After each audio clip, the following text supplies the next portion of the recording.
Welcome to Family Heritage Stories. With me today, an American hero and a good friend, Mr. Jim Beson. So, Jim, thank you so much for coming on.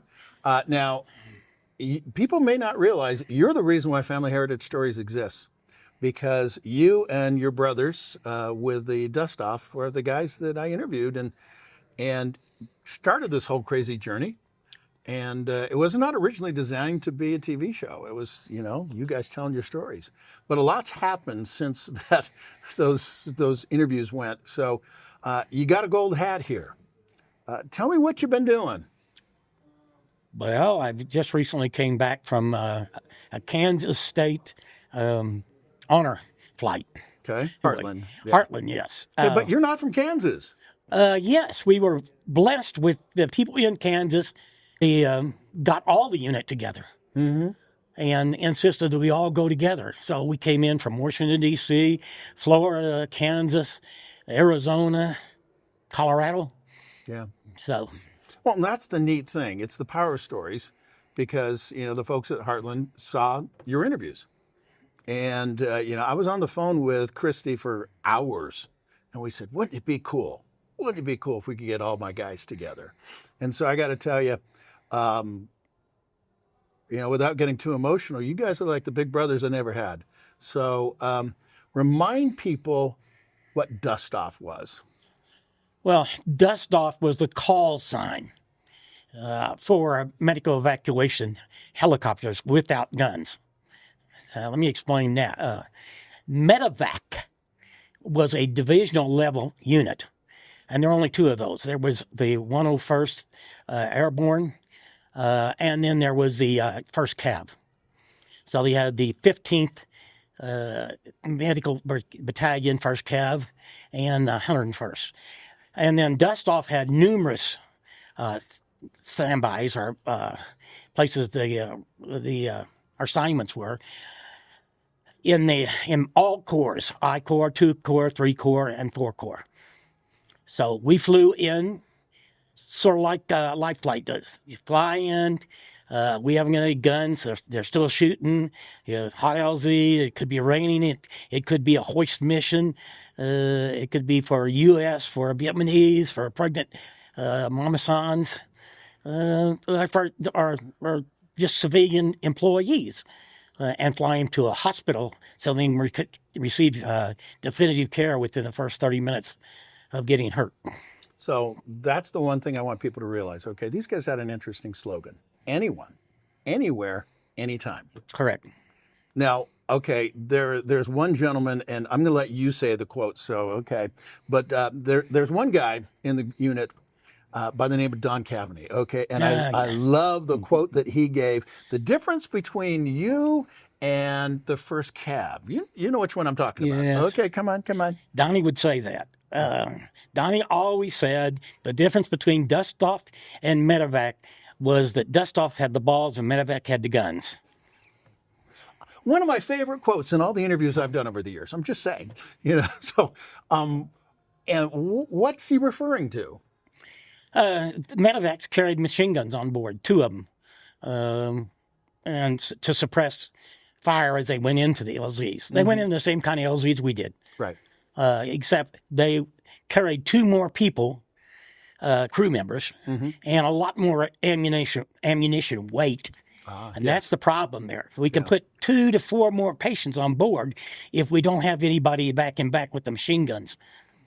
Okay. Now, the other thing that I look at is that the unit that you had, these guys, you served back in what, 1970?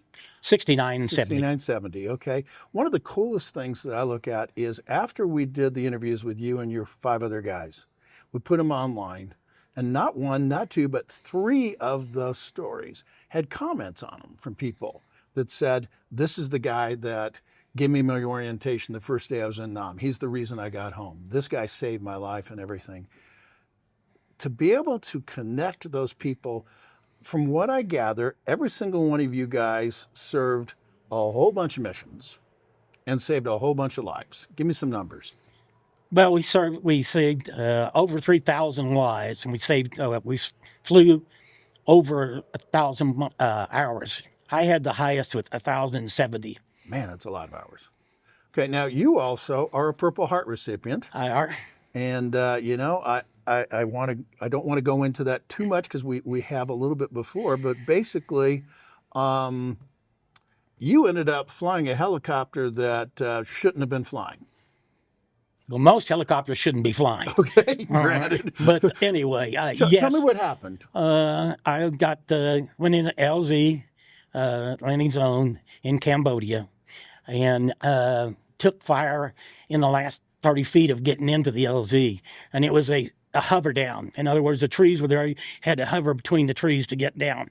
And took fire about 30 feet off the ground, and lost all my radios. Lost my pilot. He got wounded in the leg severely, and I was hit myself in the leg. And then we were able to get back out of the LZ, and I had to put it down because the aircraft just wouldn't fly any longer. Right, now you also have 3 names on your vest. There was one guy, I remember you and I went to the Vietnam Wall in Layton, which I don't think a lot of people realize. And you showed me, now granted, okay, I have to admit with a name like Doug, it's got to be good. But, had Doug McNeil. Why is Doug McNeil's name on your vest, and what does that mean to you? 7th of April of 1970, Doug McNeil was flying first up out of Tay Ninh, which is one of our standbys. And we were coming to Tay Ninh to take over the standby from Doug and Donnie, Ted Howard. And along with me was Jim Heddy. And then we got a call that Doug was taking a mission. So we were listening in on a mission, and we heard that the aircraft had crashed. And so we got there, we heard that there had possibly one fatality on board the aircraft, and it was on fire. So we got there in time to just about land, but take off anyway because a slick ship had already picked the patients up, the 3 that remained. Doug was rescued later. His charred remains were rescued later. He burned up in the fire. Yeah. But he was dead before the fire started. Yeah. Well, the other thing that was interesting is that you and your brothers that I interviewed, it was interesting because there's one medic by the name of Randy. And he told me, I'm going to interview a whole bunch of the same people. And so you guys have this spirit that's kind of hard to describe. But take me through this little honor flight thing. What was it like to be able to be on the same flight with these guys that you served so many years ago? Well, first of all, there's no much interesting time than with these guys, period. We get together frequently, about once, twice a year, and it's always fun. However, I have to tell you the heroes here were the people of Heartland. Christy, I will forget the name, I know I will. Beth, Chelsea, I see I already forgot one. Kelsey. Kelsey. The other one, yeah. They were super. You couldn't even breathe without them being on top of you, giving you some kind of snack or something to drink or wheeling you around to places. And you did a lot of wheeling around because we visited 8 memorials or something like that. Wow. But these were the true heroes, the honor flight people. Going out, we were honored on the plane. Coming back in, we were honored again at the airports. So I can't, like I say, I really can't say enough for them. And they're not the only honor flights. Utah has one also. Yeah. Well, now talking about honors, and this is an interesting thing and I heard some facts, and we're going to talk about that a little bit later with General. But you have a medal around your neck. It's not the real one yet. I get it. But this is something extremely special. Yeah, this is the Congressional Gold Medal, which is the highest civilian award, first given to George Washington, not given to any other unit in Vietnam. We were the first unit to ever receive it. And this is one set up for the 159th. The real one will be going to the Army Museum, Medical Museum in San Antonio, but it'll be about 5 years from time it's made, or it's drafted and made and everything. I'm going to ask you some pretty sensitive questions here, Jim. Okay, so, you know, your group has gone through hell and back. You've saved a ton of people's lives, but the reality is that each of you also have been exposed to a whole bunch of nasty chemicals and such when you were serving. And bluntly, most of your groups has cancer from Agent Orange and such, and you're one of those. Yes, I am. What's something that you want people to remember about you, your brothers, and the 159th? I think that the most important, and you know, brotherhood is thrown around an awful lot ever since a Band of Brothers. Right. But everybody was a Band of Brothers.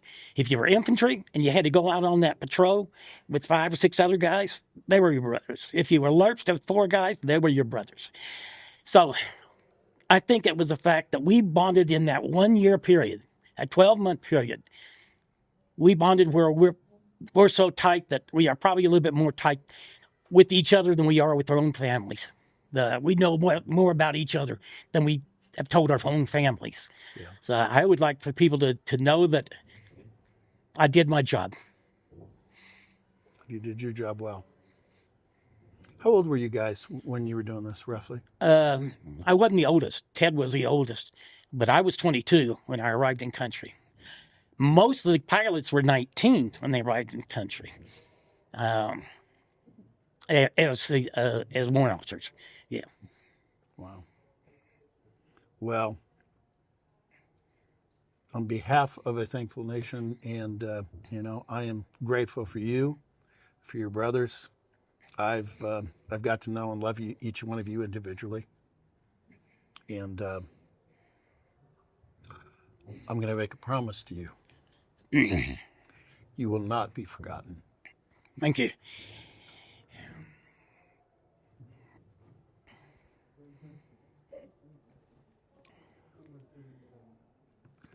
Another entry in the Family Heritage Stories with a true American hero, Jim Beson.